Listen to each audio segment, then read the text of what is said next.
Rodney, comment nous aimer quand on est entrepreneur? Alors, Rodney, quand tu dis comment nous aimer, c'est-à-dire C'est toi-même? moi, je m'aime moi ou comment les autres m'aiment?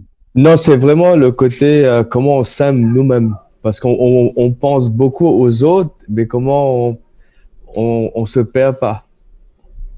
Ok, Ok. ok, ok. Alors, C'est du bon, coup, je vois la question. est-ce que ça a Je un vois la lien avec question. ou pas? Donc, dis-moi, C'est Laurent. vrai, je vois la question. En gros, c'est très simple. C'est le challenge aussi qui revient sur la vente justement par rapport à ce que tu disais au niveau des entrepreneurs. Le premier point d'un entrepreneur et là où il faut que ça soit clair pour lui, c'est que ce qu'il fait, c'est un cadeau. Je vais prendre ton exemple à toi, Cédric. Toi, nous on a discuté en off, je sais ce que tu fais, tu as investi énormément d'argent, tu passes énormément de temps, tu es en train de sacrifier énormément de temps de ta vie, même personnelle, pour ce que tu fais, pour tes clients.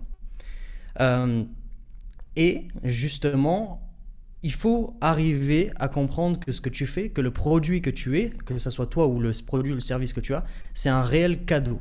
Ok? Que c'est un réel cadeau en soi. Donc attends, je reprends la question. Comment nous aimer quand on est entrepreneur? Je vais faire un mix.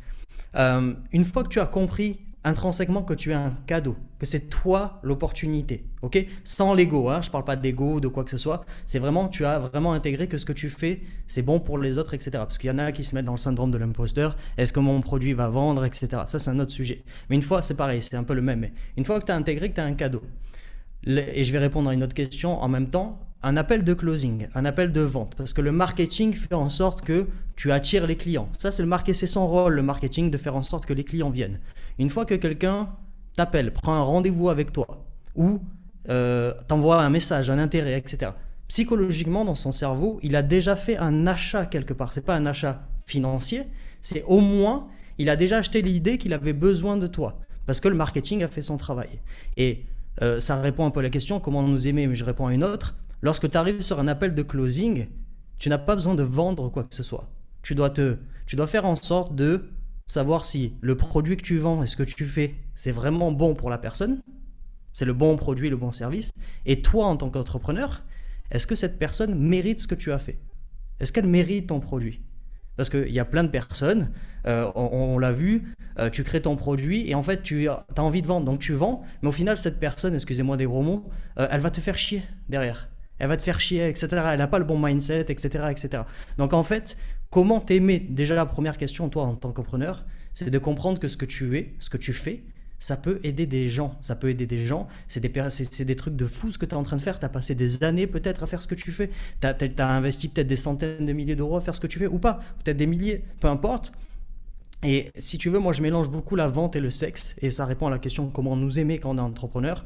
C'est comme l'humain. Déjà, aime-toi toi-même. Aime-toi ce que tu fais en tant qu'entrepreneur, déjà il y aura plus de ventes. Et pour moi, c'est comme le sexe. Tu donnes pas ton corps à tout le monde, à part si tu es un échangiste, tu fais ce que tu veux. Mais on va parler d'un truc, c'est tu donnes pas ton corps à n'importe qui. Tu choisis les personnes à qui tu veux donner ce corps, avec qui tu as envie de passer du temps. Ben, le produit, c'est la même chose. Sauf que les entrepreneurs qui ont du mal à vendre, ils pensent qu'il faut vendre tout à n'importe qui. Donc si on remélange ça au sexe, c'est le moindre homme ou la moindre femme qui vient vers toi, oui, tu donnes ton corps. Ben non, non. Est-ce qu'elle le mérite?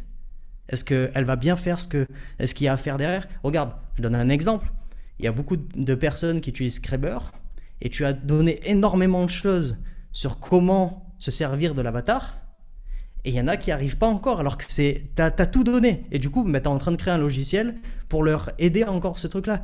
Et il y a des personnes, ben, on l'a vu malheureusement, bah, ils ont, même avec tout ce que tu as fait, ils ont du mal. Et ces personnes-là, peut-être qu'il fallait pas leur vendre. Regarde, tu avais fait un commentaire il y a pas très longtemps, quelqu'un qui a acheté Scrabble et derrière qui te dit en plus vous avez fait un logiciel. Tu vois ça? Normalement, tu n'aurais pas dû accepter en tant que client. Tu vois? Mais c'est pas une erreur, hein, c'est un exemple que je donne pour répondre. Donc, comment nous aimer en tant qu'entrepreneur? Déjà, c'est de comprendre que ce que tu fais sans le l'ego, je suis un super dieu. Non, c'est j'ai pris du temps à faire ça. Ça vient de mon cœur, ça vient de mon âme.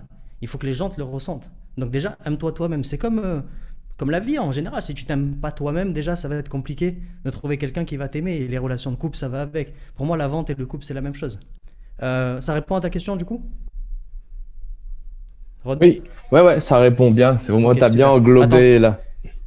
Déjà, est-ce que ça vous parle les autres? Là, ce qu'on vient de... voilà, je suis là. Ok. Je demandais à Laurent, justement, est-ce que ça parle aux gens, là, ce qu'on vient de dire, moi, ce que ça m'a évoqué, c'est effectivement quand tu es certain que tu apportes une solution, ça augmente forcément l'estime de toi parce que tu sais que ton produit, il est bon, il aide des gens, en fait. Tu l'as pas fait, t'as pas créé ce produit pour vendre et faire de l'argent, contrairement à ce que m'a dit la personne sur le post cette semaine, Mhm. où Mhm. il me parle d'appât du gain, comme si j'étais animé que par l'appât du gain, en fait, et que Je j'étais peux te dire que non. ouais, je sais pas Moi, quoi. je connais les offres, c'est pas du tout ça, hein. Euh, la première chose, en fait, l'argent, c'est la conséquence d'avoir aidé un maximum de personnes. Et c'est pour ça qu'on se lève le matin, en fait, et qu'on fait ce qu'on fait. C'est parce on a, ça brûle. On veut aider des gens. On veut les sortir de la merde, quoi. Et c'est parce qu'on en aide beaucoup que l'argent est au rendez-vous.